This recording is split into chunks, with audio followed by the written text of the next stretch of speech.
straightforward. I think there are four big things we've got to do. I think we've got to restore America's leadership around the world. Because for me,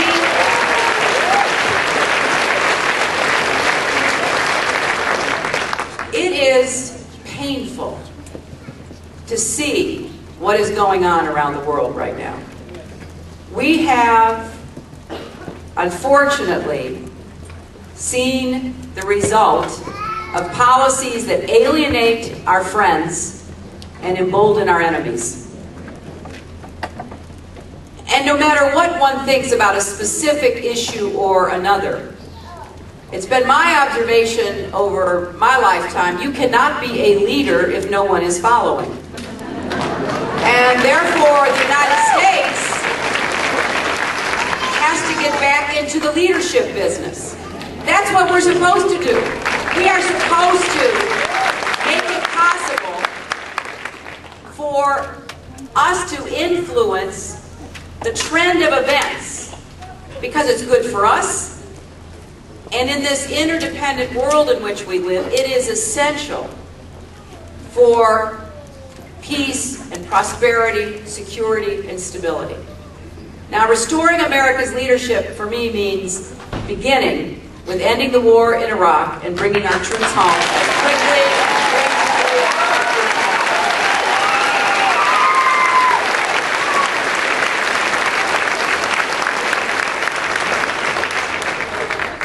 That is what I voted out to try to do again today. We don't have enough Republicans who will vote with us yet.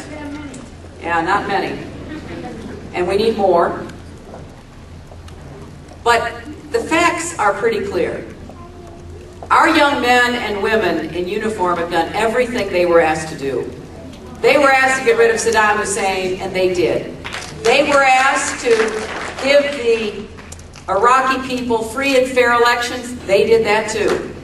They were asked to give the Iraqi government the space and the time to make the political decisions that the Iraqis had to make for themselves. And they've done that.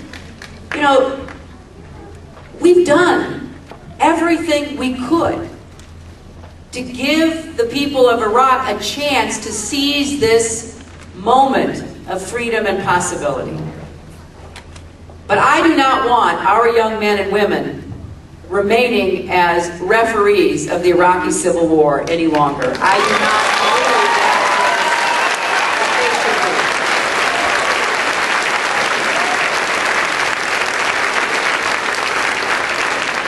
But I also recognize that you've got to do this as carefully and smartly as you can. You know, I do serve on the Senate Armed Services Committee. I've been to Iraq, been to Afghanistan 3 times. I've been to a lot of our military bases. I've met with and listened to a lot of our, not only officers, but enlisted men and women trying to figure out the best way forward.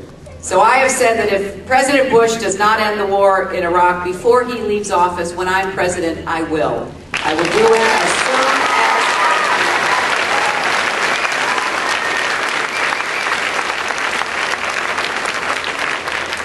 soon as you know, beginning to extricate ourselves from Iraq is not our only set of issues we have to deal with.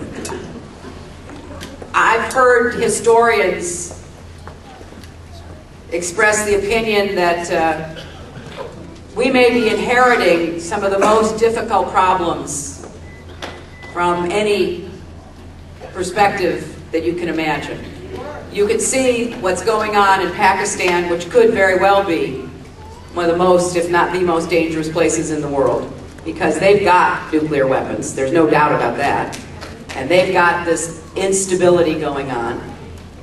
You know that we have not done the job we needed to do and that I thought we went to do in Afghanistan. You know, I still don't understand how we can't find the tallest man in Afghanistan and Pakistan after all of these years. We've got a threatening situation in the broader Gulf region with Iran, with the Middle East. You've got continuing conflicts and problems in Africa. You've got Russia and China pursuing their own interests. You've got a dictator with a lot of oil money in Venezuela stoking anti-American attitudes. So, you know, you take a look at the map of the world, and it's all going to land in the desk of the next president. And I know that because, well, I'm going to do what I think we have to do, which is to get back to demonstrating clearly to the rest of the world that we want to find common ground where we can, and we will stand our ground where we must. And we know we've got to have an effort to solve problems with a lot of people. We can't just order the world around anymore. You know, as a friend of mine said, you know, to me, she heard me say that in a speech. I said, you know, you just can't tell the rest of the world, point a finger, say you do that, you do this. She said, I can't even order my teenagers around. I don't know how anybody thinks you can order the rest of the world around. Well, so we've got to get smart about this. See, I don't see that there's a contradiction between being tough and being smart. I would like it to go together again, where we are both on behalf of the future we want for ourselves. Now, closer to home, we've got a lot of work to do here too.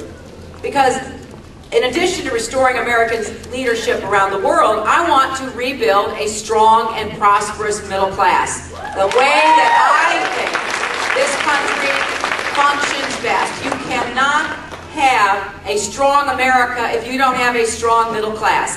And you cannot have a strong middle class if the government is basically on the side of the rich, the privileged, and people who are already in power.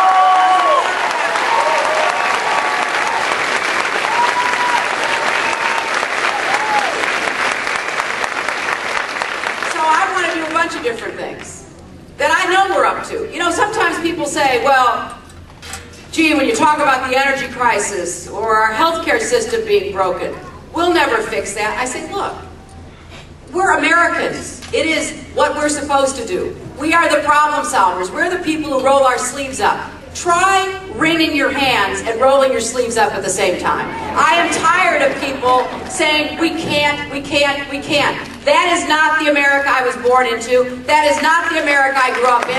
That is not the America I intend to leave to my daughter and the next generation of Americans.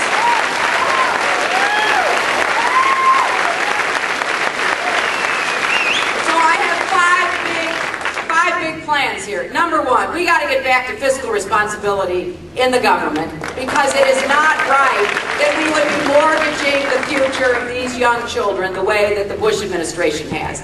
You know, it's easy if you don't care about balancing the books. It's easy if you think you're living on a big credit card in the sky.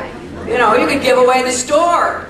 But the chickens do come home to roost, and they're going to come home to roost as George Bush is pulling away from the White House, because you cannot live with this much fiscal irresponsibility. Because we have turned China into our banker. You know, you wonder why they let tainted foods for humans and pets in our country, why they let toys with lead into our country, because they don't want to stand up to the Chinese, because they have to borrow billions of dollars every single day in order to pay the debt that they have driven up for the last year.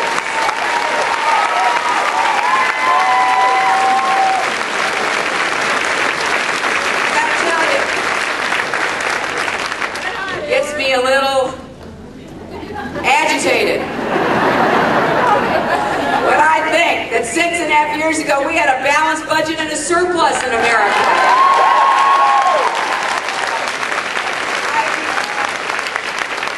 It's all been squandered. 6.5 years ago we had what was projected to be a $5.6 trillion surplus. Now why was that important? Because you could do a lot of things for middle class people.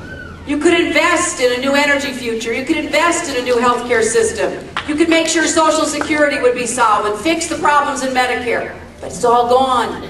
And now we've got a $9 trillion deficit. So anybody who tells you that the Republicans know how to manage the budget and balance the books, you tell them that you don't know where they've been living the last 6.5 years, because that is not